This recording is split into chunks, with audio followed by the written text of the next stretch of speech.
చిన్నప్పుడే పనికి వెళ్ళేదాన్ని మా తాత వాళ్ళ వెంట. మా అవ్వ వాళ్ళు మడి కోయడానికి, నాట్లు వేయడానికి ఇలాగ తీసుకెళ్ళేవాళ్ళు.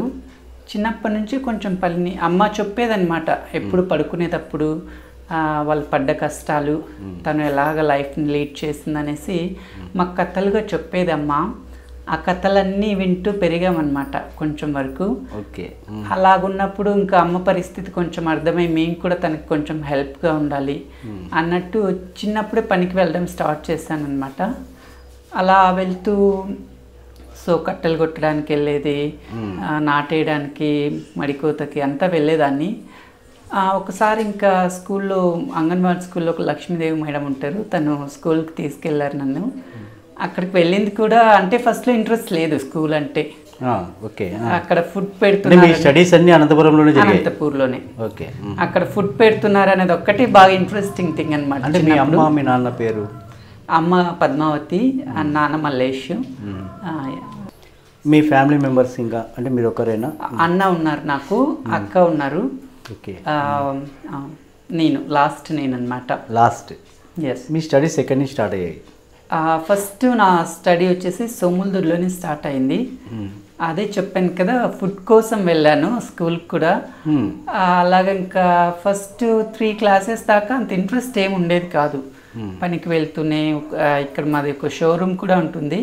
చిన్నప్పుడే దాన్ని కట్టి కూడా వెళ్ళాను మా మామూలుతో బయలుదేరి పనికి. నైట్ టైమ్స్ అక్కడ వెళ్ళి మార్నింగ్ స్కూల్కి వెళ్ళి అలా కష్టపడుతుంటే ఒకరోజు అమ్మ కూడా చాలా బాధపడింది. అన్ని చేతులన్నీ బొబ్బలు పోయింటే చిన్నప్పుడు చూసి, ఎందుకు ఇంత కష్టాలు నీకు ఇంత చిన్నప్పుడే అని కొంచెం బాధపడేది. ఇంటికి వచ్చిన తర్వాత చూసి అవన్నీ చూసి నాకు కూడా బాధేసేది. కాకపోతే అమ్మకి ఏదో ఒకటి హెల్ప్ చేయాలి, మేము బరువు కాకూడదు అమ్మకన్నట్టు నేను కూడా వర్క్ చేసేదాన్ని చిన్నప్పటి నుంచి. అంటే అలాగే చదువుకుంటూ. అవును.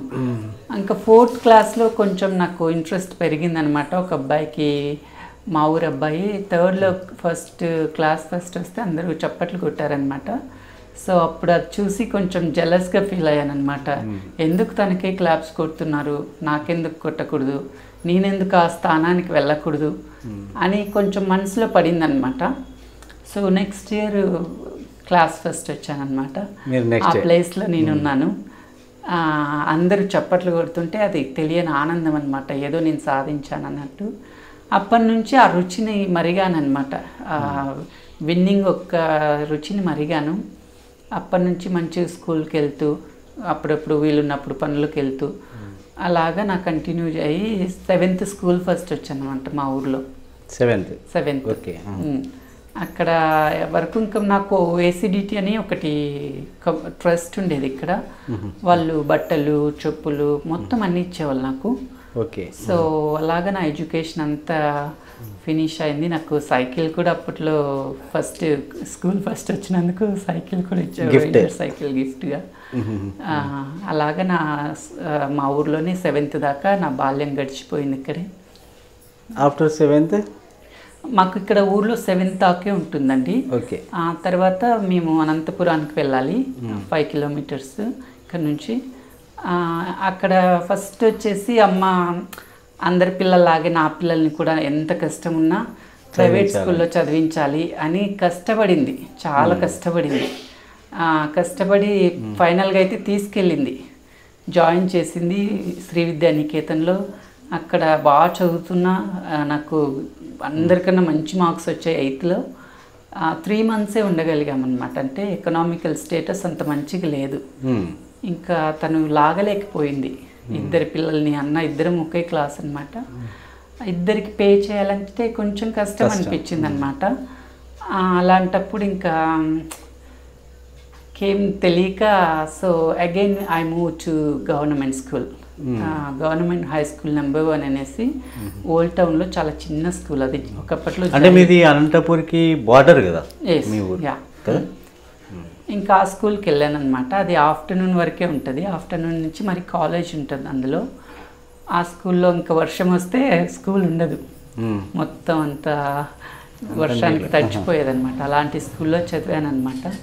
తెలుగు మీడియంలోనే మొత్తం నా చదువు పూర్తి అయింది. అక్కడికి కూడా స్కూల్ ఫస్ట్ వచ్చాను, నెంబర్ 1లో. సో అక్కడ స్కూల్ ఫస్ట్ వచ్చిన తర్వాత ఇంకా నాకు గవర్నమెంట్ కొంచెం స్కాలర్షిప్ ఇవ్వడం స్టార్ట్ చేసింది. స్కూల్లో కూడా మా సార్ వాళ్ళు నా ఎకనామికల్ స్టేట్ చూసి హెల్ప్ చేసేవాళ్ళు అనమాట. బుక్స్ తీసి ఇచ్చేది, యూనిఫామ్ తీసి ఇచ్చేది, అలాగంతా చేసేవాళ్ళు అనమాట. చాలా హ్యాపీగా అనిపించింది. కాకపోతే ఆ విజయాన్ని ఉంటేనే తట్టుకోగలుగుతున్నా. తర్వాత నెక్స్ట్ ఇంకా తర్వాత ఇంకా ఇంటర్కి వెళ్ళాను. ఇంటర్ బీఫార్మ్స్ బైపీసీ తీసుకున్నాను. ఎస్ఎస్బిఎన్ కాలేజ్లో చేశాను. అది కూడా ఫ్రీగానే చదివాను అక్కడ. ఫస్ట్ టైం ఫార్మసీ ఇంకా స్టార్ట్ అయిన ఎంసెట్లో ర్యాంక్ వచ్చింది. బాలాజీ కాలేజ్లో జాయిన్ అయ్యాను. ఫార్మసీలో కష్టం అనమాట.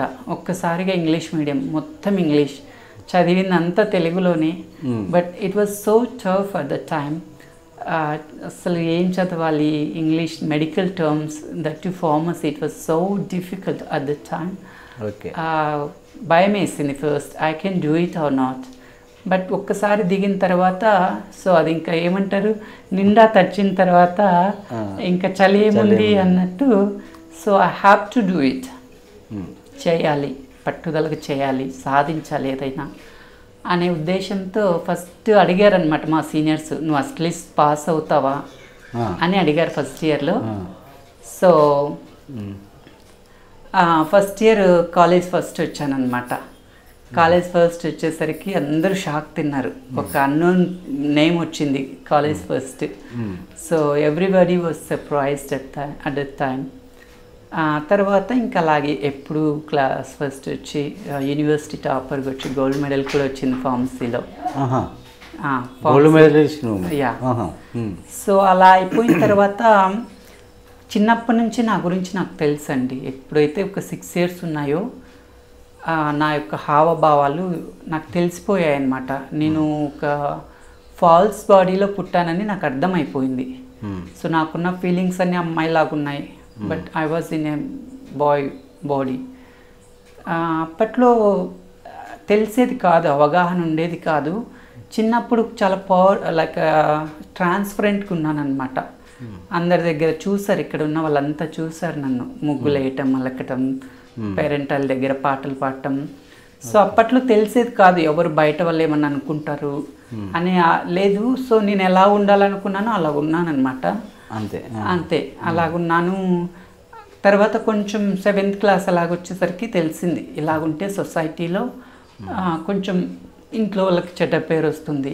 అన్నీ దాచుకున్నా, మనసులో దాచుకొని చాలా మదన పడిపోయేదాన్ని. రోజు 7th అయితే ఏదో ఏంటి నేను ఒక్కదాన్ని ఇలాగున్నాను వరల్డ్లో అని చాలా బాధ వేసేది.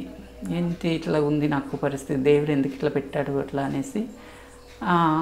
తర్వాత అలాగే ఇంకా చాలా కంట్రోల్ చేసుకున్నా. అప్పుడు అనుకున్నా, ఏదైతే నేను నా సొంత కాళ్ళపై నిలబడి మంచి పొజిషన్కి వచ్చే వరకు ఇవన్నీ ట్రాన్సిషన్ ఏం చేసుకోకూడదు అని అనుకున్నాను.